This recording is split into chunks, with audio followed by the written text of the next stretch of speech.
अस्सलाम वालेकुम प्यारे बच्चों, कैसे हैं आप सब। उम्मीद है आप सब खैरियत से होंगे। बच्चों, ये आपकी उर्दू की किताब महकता उर्दू सिलसिला दूसरी जमात।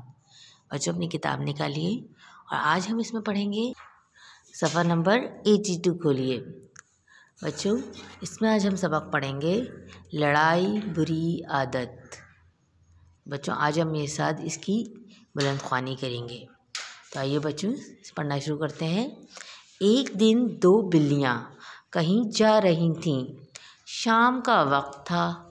दोनों हंसती खेलती हुई आगे बढ़ रही थीं।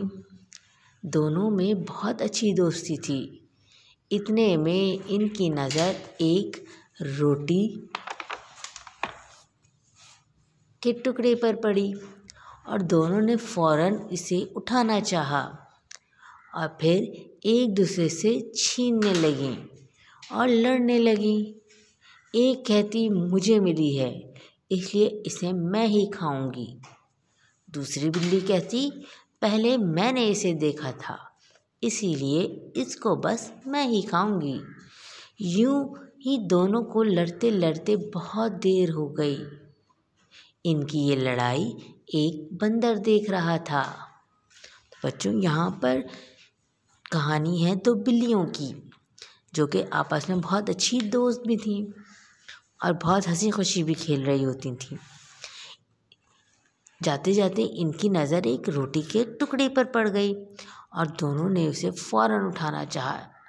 इसी तरह बच्चों, उनकी जब दोनों एक दांत रोटी के टुकड़े पर झपटी तो दोनों ही लड़ने लगीं, क्योंकि वो कहती कि ये मुझे मिली है इसलिए मैं ही खाऊंगी। दूसरी बिल्ली लड़ने लगी, वो कहती नहीं इसको तो पहले मैंने देखा था इसलिए मैं ही खाऊंगी।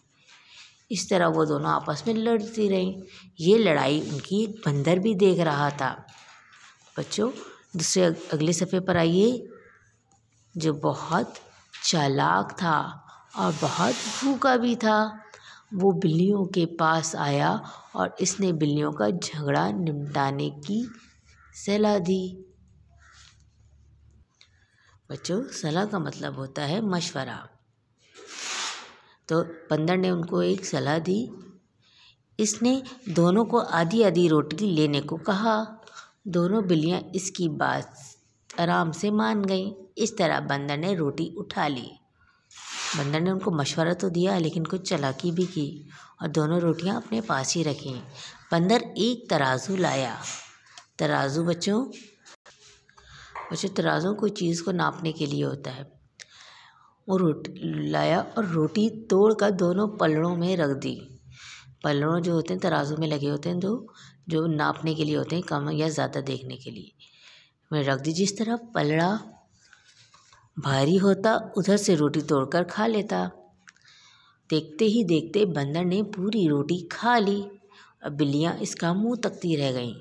बंदर चालाकी से दोनों रोटियां बराबर करने के चक्कर में आहिस्ता आहिस्ता पूरी रोटी ही खा गया कि तुम्हारी रोटी अभी छोटी है इसकी बड़ी है। इसी तरह करते करते बंदर ने पूरी रोटी खा ली। इससे ये पता चला कि लड़ाई अच्छी आदत नहीं है। इससे दूसरे फ़ायदा उठा लेते हैं। जो मिले अल्लाह का शुक्र करके खा लेना चाहिए, वरना वो भी हाथ से चला जाता है। तो बच्चों, यहाँ आपने देखा कि किस तरह बिल्लियाँ आपस में लड़ रही थीं एक रोटी के टुकड़े के लिए। जब वो लड़ती रही और उनका कोई हल ना निकला तो बंदर ने चालाकी से, मतलब कोई दूसरा बंदा आया और उसने चालाकी से वो रोटी खुद ही खा ली, क्योंकि वो भी बहुत भूखा हो रहा था। उन दोनों को बातों में लगाकर वो खुद खा गया और दोनों बिल्लियाँ पहले ही अगर आपस में बांट लेती तो उनको कुछ मिल जाता, लेकिन बंदर से मशवरा लेने के बाद उन्हें कुछ ना मिला। इसीलिए बच्चों कहते हैं कि आपस में मिलजुल कर खाना चाहिए, लड़ाई बुरी बात है। तो बच्चों, इस कहानी से भी हमें यही सबक मिला है कि हमें जो मिले वो अल्लाह का शुक्र अदा करके खा लेना चाहिए। बच्चों, मुझे उम्मीद है ये कहानी आपको समझ आ गई होगी। बच्चों, आपके घर का काम है कि आप इसकी बुलंदख्वानी करेंगे और एक सफ़ा खुशखती करेंगे। बच्चों, डायरी लिख लीजिए, सफ़ा नंबर 82 और 83 की बुलंदख्वानी और एक सफ़ा खुशखती करें। अपना बहुत सारा ख्याल रखिएगा। अल्लाह हाफ़िज़।